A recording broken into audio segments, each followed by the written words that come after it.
Crescent hayatının neredeyse 80 yılını bilgiye adadı ve öldüğü gece bildiği dünyanın artık geçerli olmadığını fark etti. Gökyüzündeki kırmızı kuyruklu yıldızı bir işaret olarak görmedi. Melisandre'nin tanrısını ve büyüsünü küçümsedi. Sonunda kadını zehirlemek için kendi hayatını bile ortaya koydu. İkisi aynı kupadan içti. Crescent birkaç saniye içinde boğulmaya başladı. Melisandre'ye ise hiçbir şey olmadı. Fakat Martin'in burada anlattığı şey yalnızca büyünün gerçek olması değil. Crescent zehri içmeden çok önce hem Stannis'in yanındaki yerini hem de ait olduğu eski dünyayı zaten kaybetmişti. Peki Martin ikinci kitabı neden tam da onun ölümüyle açtı? Şimdi izlemeye devam etmeden önce ilgili açılış bölümünü okumanızı tavsiye ederim. Bölümün ilk cümlesi bile ilk prologda ne kadar farklı bir anlatıya geçtiğimizi gösteriyor. Gökyüzünde kırmızı bir kuyruklu yıldız var ve Martin onu şafağa yaran, ejderha kayasının üzerinde kanayan bir yaraya benzetiyor. Crescent ise bir üstad olduğu için uğurlara inanmadığını hemen söylüyor. Ne var ki ardından gelen ifade önemli. Yine de. Crescent kendisini bunun saçmalık olduğunu ikna etmeye çalışıyor ama kuyruklu yıldızın rengini kana, aleve ve gün batımına benzetmeden de edemiyor. Arkasında tüten ejderha dağı var. Hisar'dan yazın sona erdiğini haber veren beyaz kuzgun gelmiş ve gökyüzünde gündüz bile görülebilen kırmızı bir yıldız yanıyor. Hayatını akla ve bilgiye adamış bir adam bütün bunların bir anlamı olmadığını söylemek istiyor. Fakat kendi zihni bile ona tam olarak itaat etmiyor. Bence Martin'in burada yaptığı şey basitçe bilimle din çatışması kurmak değil. Çünkü Crescent saf aklın kusursuz temsilcisi olmadığı gibi Melisandre de bölümde söylediği her şeyde haklı çıkmıyor. Daha ziyade Crescent'ın sahip olduğu bilgi sisteminin sınırlarını gösteriyor. Adam eğitimsiz değil. Aksine Westeros'ta alınabilecek en geniş eğitimlerden birini almış durumda. Buna rağmen yaşadığı dünyada gerçekten var olan büyüyü kabul edemiyor. İlk prologda Geralt ve Will çocukken duydukları öteki hikayelerini geride bıraktıklarını düşünüyordu. İkinci prologda Crescent'da benzer biçimde kehanetleri ve büyüyü cahil insanın inancı şey olarak görüyor. İki kitapta bize daha açılışta aynı uyarının farklı biçimini veriyor. Bu dünyada insanların masal, batıl inanç yahut saçmalık diyerek bir kenara attıkları bazı şeyler gerçekten var. Kuyruklu yıldız burada özellikle kullanışlı çünkü Crescent ona bakışıyla Stannis'in bakışı birbirinin tam tersi. Crescent onu kan ve cinayetle ilişkilendirirken Stannis aynı yıldızı ışık tanrısının sancağı, Stannis'in zamanın geldiğini ilan eden kutsal bir işaret olarak yorumluyor. Gökyüzündeki nesne değişmiyor. Değişen yalnızca ona bakan kişi. Bu da seride kehanetlerin kullanımını anlamak için önemli. İşaretin varlığı doğru olabilir ama insanları ona yüklediği anlamın doğru olması gerekmiyor. Crescent bunun anlamı ne diye soruyor.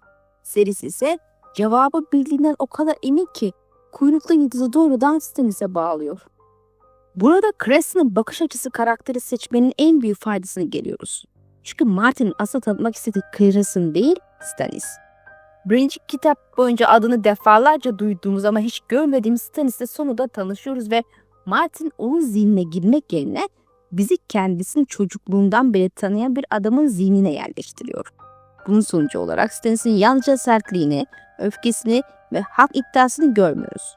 Bunların arkasındaki yarayı da daha ilk sahnesinden öğreniyoruz. Robert ne yaptıysa önce yapmış ve daha iyi yapmış. Robert herkes tarafından sevilmiş. Stannis ise sürekli gölgede kalmış. Fırtına burnunu Robert için açlık pahasına savunmuş ama teşekkürle de gitmiş. Donanma kurmuş, ejderha kayısını almış. 15 yıl konseyde görev yapmış fakat Robert, Jon Arryn öldüğünde el olarak yine onu değil, Ned'i seçmiş. Stannis'in yıllardır taşıdığı kırgınlıkların tamamı birkaç sayfada önümüze seriliyor.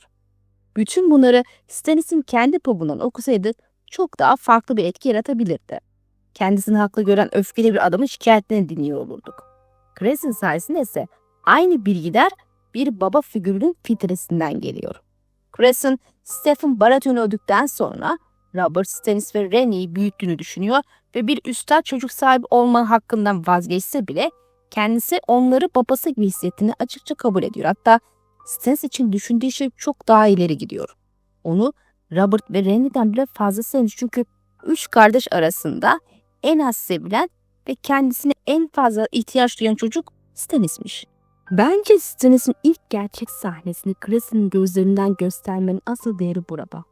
Martin daha karakteri sahneye sokar sokmaz bize onu sevmemiz gerektiğini söylemiyor. Ama neden bu hale geldiğini anlamamız için bir kapı açıyor. Stannis çok kısa süre sonra inatçı, kıskanç ve uzlaşmaya kapalı davranıyor. Fakat kafamızın bir yerinde hala Güneş Robert'ın üzerinde parlarken gölgede duran o çocuk var. Bu da karakterin ilerleyen kitaplarda yaşayacağı trajedinin temelini daha ilk sahnesinde kuruyor.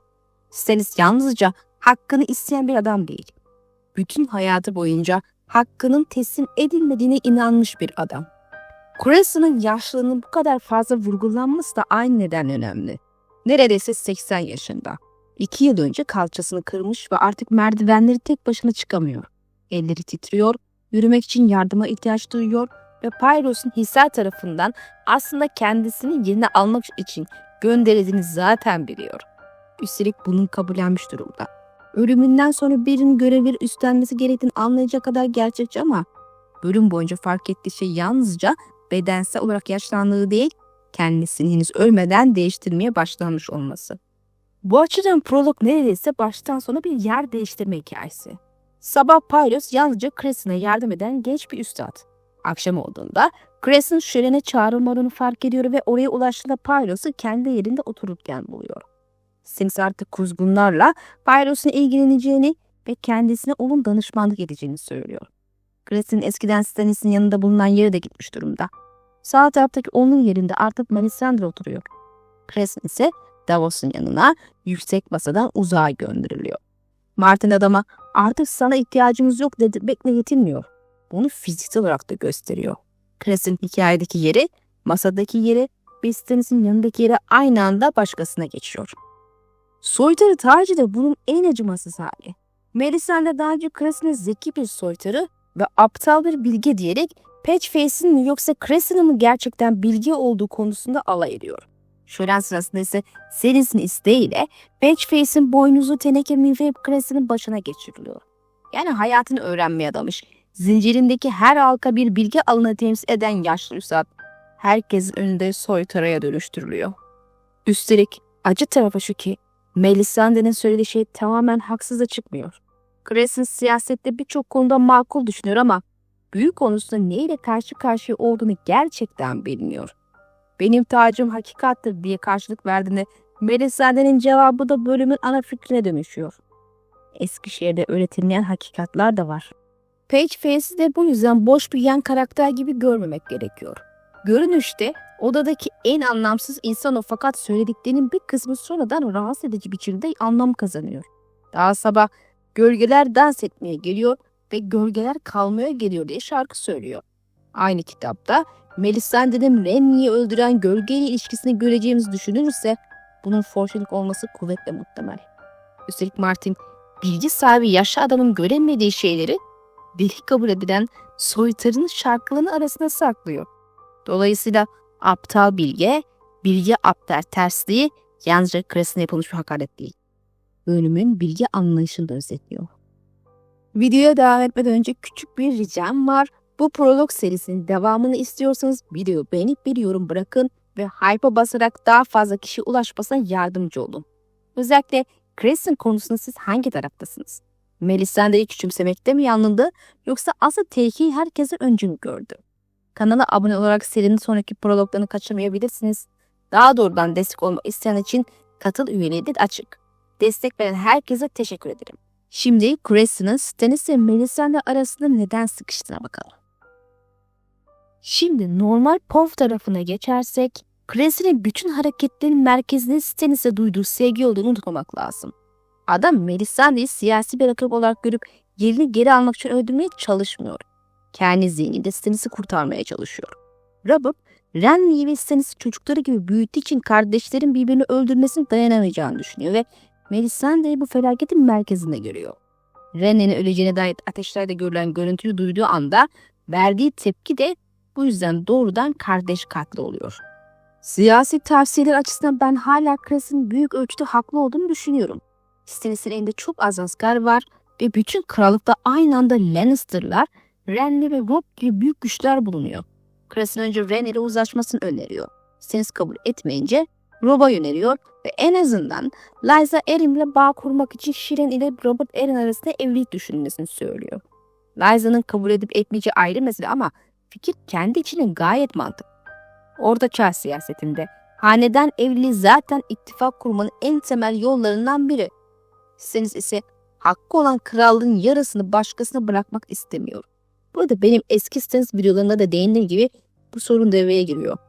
Adamın siyasi esnekliğini, gururu ve haklılık duygusu sürekli törpülüyor. Kraliçe çözüm üretmeye çalışırken Stannis ve dolaylı olarak Melisandre Stannis'in tam da bu zayıf noktasına basıyor. Fakat Cressen'ı tamamen haklı tarafa yerleştirip Melisandre'yi yalnızca kötü cadı yapmak da prologun bütün gri alanı yok eder. Çünkü Cressen bir noktadan sonra kendisini savunduğu akılcılığı terk ediyor. Melisandre'nin tehlikeli olduğuna karar veriyor ve çözüm olarak onu zehirlemeyi seçiyor. Ortada yargılama yok. Kesin bir suçun kanıtı yok. Üstad kendi korkuları ve öngörüleri üzerinden bir insanı gizlice öldürmeye karar veriyor. Bunu krallığın iyiliği ve lordunun ruhu için yaptığını söylüyor. Yani ironik biçimde daha sonra Melisandre ve Stannis'te göreceğimiz tehlikeli düşüncenin küçük bir örneğini Cressen'in kendisine de görüyoruz. Büyük bir iyilik adına ahlaken korkunç bir şeyi gerekli görebilmek. Burada taslaklarda bulunan ve yayınlanan kitaptan çıkarılan çok ilginç bir ayrıntıyı da değinmek istiyorum. Çünkü Cressen'in Melisandre karşısındaki hatasını daha da belirgin hale getiriyor. Zaten yıllar önce Kralların Çarpışması taslaklarını incelerken bundan bahsetmiştim. İsteyenler o videoya bakabilir. Erken versiyonda Cressen'in odasında bir cam mum bulunuyor. Hisar'da üstadlara bilgi ve alçak gönüllülük konusunda bir ders vermek amacıyla cam mumları yakmaya çalışılan geleneğin bir parçası olarak Crescent de yıllarca bu mumu yakmaya çalışıyor. Fakat doğal olarak başaramıyor. Derken yaklaşık 2 hafta önce daha önce yanması mümkün olmayan bu cam mumun yandığını görüyor. Bunun zamanlamasının Daenerys'in ejderhaların doğduğu ve kuyruklu yıldızın gökyüzünde belirli döneme denk gelmesi de ayrıca dikkat çekici. Taslakta Crescent uyumaya çalışırken gözlerini kapattığında hala yanan cam mumun soluk alevini görüyor ve bu alev rüyalarının karanlığında kırmızı, ateşli kuyruklu yıldıza dönüşüyor. Yayınlanan kitapta cam mum tamamen çıkarılmış ve geriye yalnızca gözlerini kapattığında kuyruklu yıldızın kırmızı ışını görmesi kalmış. Yani Martin sahnenin temel görüntüsünü korumuş ama büyüyle arasındaki doğrudan bağlantıyı silmiş. Bence asıl önemli değişiklik bundan sonra geliyor. Ziyafette Crescent düşünde Melisandre ona yardım ediyor ve taslakta kadına ait şu düşünce bulunuyor. Cam mumun neden yandığını ve kuyruklu yıldızın neye işaret ettiğini biliyor. Yaşlı adamdan daha bilgi olan kişi o. Bu cümle yayınlanan metinde yok. Buna rağmen bölümün sonunda Melisandre'nin kırmızı gözlerinde mum alevlerinin dans ettiğini görüyoruz. Dolayısıyla taslağı bildiğimiz zaman son görüntü biraz daha anlamlı hale geliyor. Yayınlanmış metine yalnızca güzel ve uğursuz bir betimleme gibi görünen mum alevleri eski versiyondaki cam mum fikrinin geride kalmış izi haline geliyor.